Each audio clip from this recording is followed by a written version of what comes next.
Pues porque se enfrentó al poder y lo pagó, pudiendo no haberlo hecho.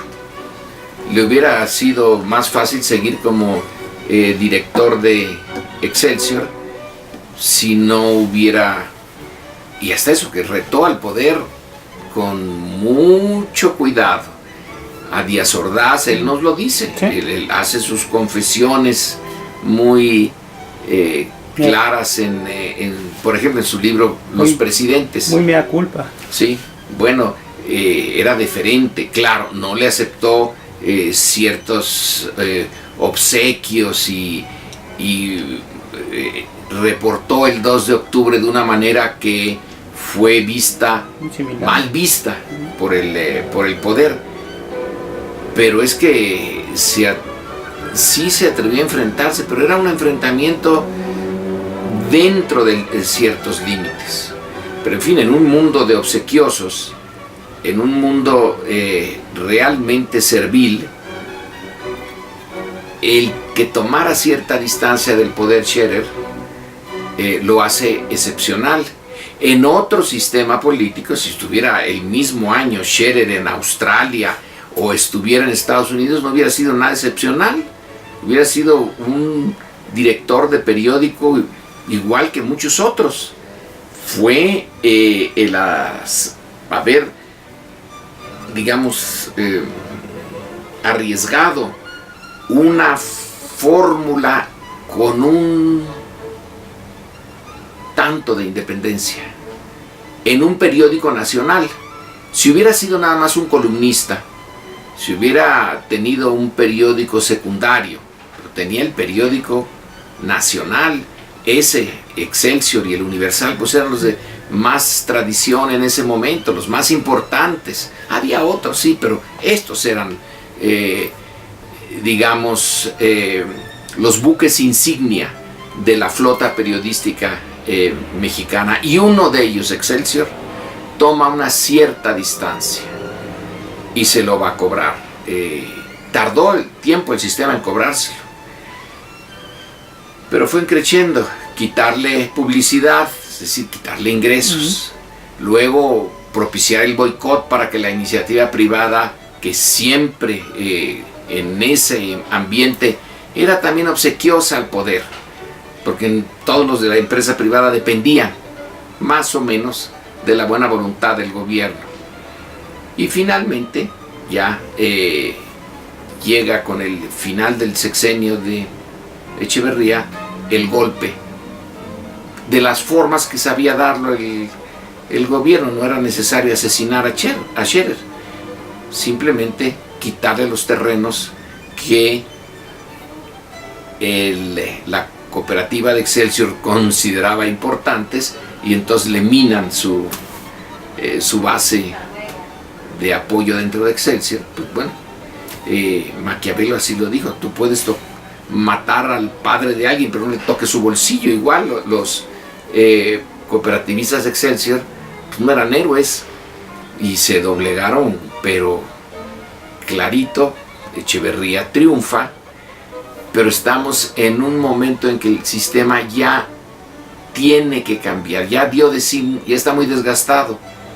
Entonces Scherer vuelve a resurgir porque leyó bien, se arriesgó al crear Proceso.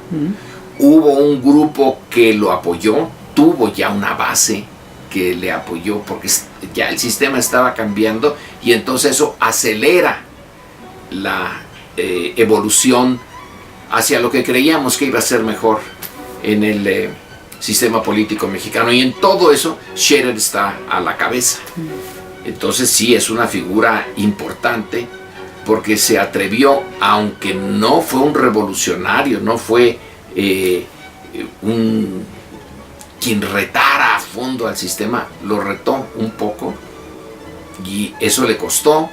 El costo es lo que lo hace ser una figura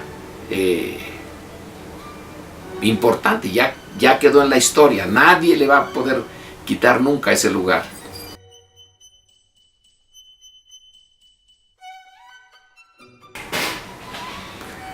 Pues Manuel Buendía, sí, es una cosa distinta porque él es un columnista. Y yo lo leía con el interés de que podía darme noticias e interpretaciones que no estaban disponibles en ninguna otra parte. En ese sentido es, en el fondo, igual que Scherer, una cierta independencia del poder, incomodar al poder con unas noticias de la corrupción, del narcotráfico, y se vuelven, sobre todo en el caso de Buendía, círculos, en este caso llamémoslo virtuoso. Como se le sabe que tiene más independencia que otros, también le llegan noticias que a otros no les llegarían, porque no tiene sentido dárselas. Y si le llegan y las procesa y las publica, más posibilidades para la siguiente ronda. Entonces estaba convirtiendo en un centro de atracción de información que el sistema desearía que no se difundiera. En la medida en que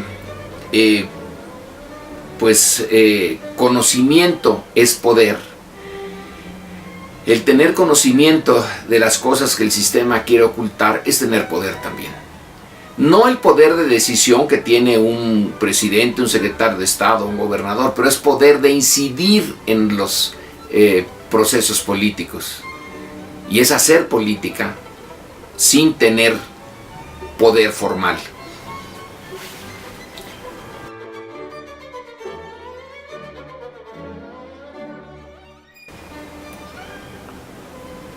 No, no lo sé bien. Leía yo el Siempre y encontraba, ya entonces, ya era yo un adolescente o empezaba ya la juventud adulta, y lo encontraba interesante. Yo buscaba, compraba el Siempre, porque había un grupo de columnistas y la parte de, siempre me confundo, si la cultura en México la cultura por el común, los dos nombres se usaron. Pero encontraba yo interpretaciones, ahí más que noticias, interpretaciones, juicios sobre la realidad mexicana y la realidad internacional que me parecían importantes. No todos sus columnistas, otros me parecían salidos directamente de alguna oficina gubernamental, pero eso estaba Blanco Moreno y la siguiente página estaba Granado Chapa. Los desechaba yo a Blanco Moreno y todos los blancos morenos los desechaba, o a los que, sin ser Blanco Moreno, tenían una posición que no compartía yo y no me importaba. Nemesio García Naranjo, por ejemplo. Eran los otros los que tenían una visión más crítica. Entonces Pagés es importante porque permite la existencia de ese grupo en una revista que lo mismo se lee en la peluquería, porque me acuerdo muy bien que era obligado tenerla en todas las peluquerías, junto con el BEA y otras cosas frívolas, pero distribuía la interpretación de México en unas zonas urbanas y un arcoíris de clases sociales que lo hizo muy importante.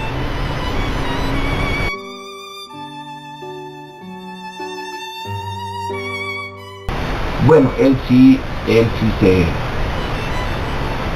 aparte.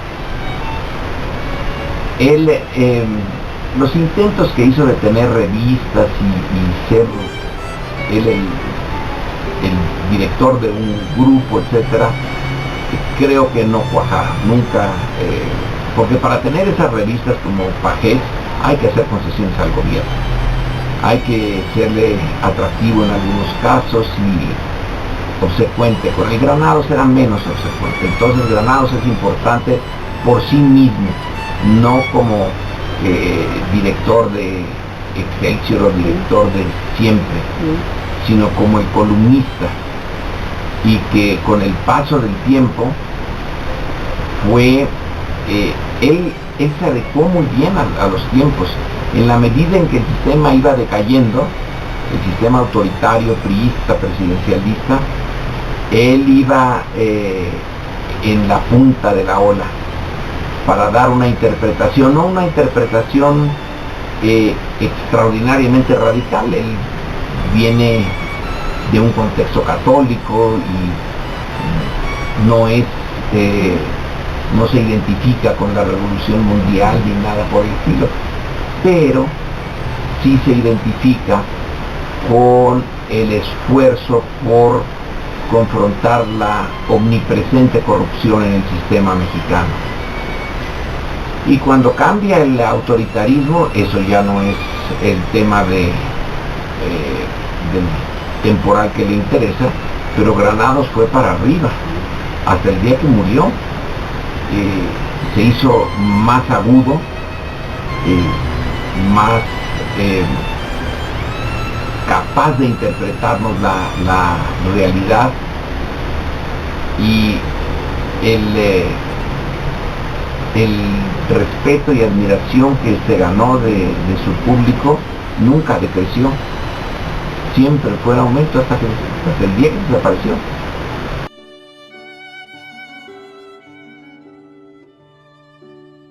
Lo que está en crisis es el país, no el periodismo.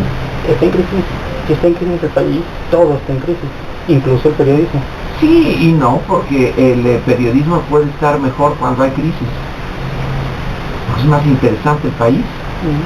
Si estamos en Dinamarca, el periodismo danés, bueno, pues le va a costar un trabajar encontrar algún tema de corrupción o algo fuera de lo normal.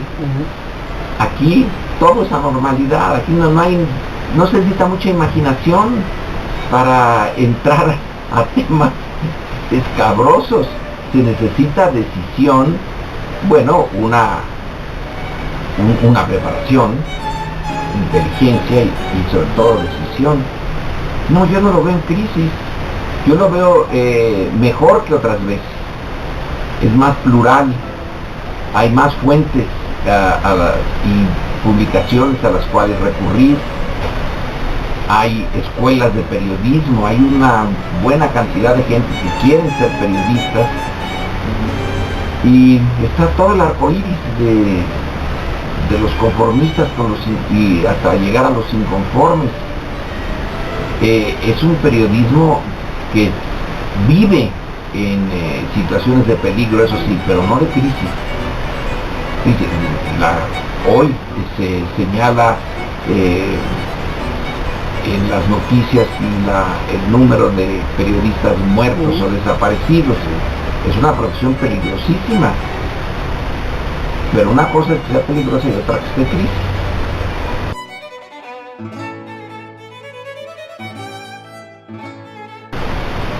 Está lo de siempre. El periodismo de conformista sigue siendo el principal, pero el que no es conformista y el que es crítico tiene ahora más espacios. El tema a lo largo de 65 años es la publicidad, es decir, la prensa no sobrevive sin la ayuda del gobierno o de las empresas privadas porque no ha sido lo suficientemente capaz de sustentar su fuerza en sus lectores. Entonces sí, pero eso es culpa de la prensa o es el país. El país no es de lectores. ¿Qué se le hace? ¿Se les tortura para que lean? ¿No quieren leer? Bueno, ¿qué se le puede hacer? No es nada más la culpa de la prensa, es también la actitud de la sociedad. Ahora, si se logra tener, no ha de ser fácil, Pero el Proceso no vive de la publicidad de la misma manera que vive el Universal, por ejemplo, que ahora es publicidad pura, ahí mezclada con algunas noticias. Vive más de la venta de su semanario. Pero sí, la publicidad, bueno, están en dificultades. El New York Times no está en dificultades. No está Slim metiéndole más dinero al New York Times. ¿Y el país? Porque está en dificultades. Sí, la prensa en su conjunto tiene dificultades. La prensa escrita y la prensa por televisión, igual. Pero bueno, es un conjunto de problemas, no es un solo problema.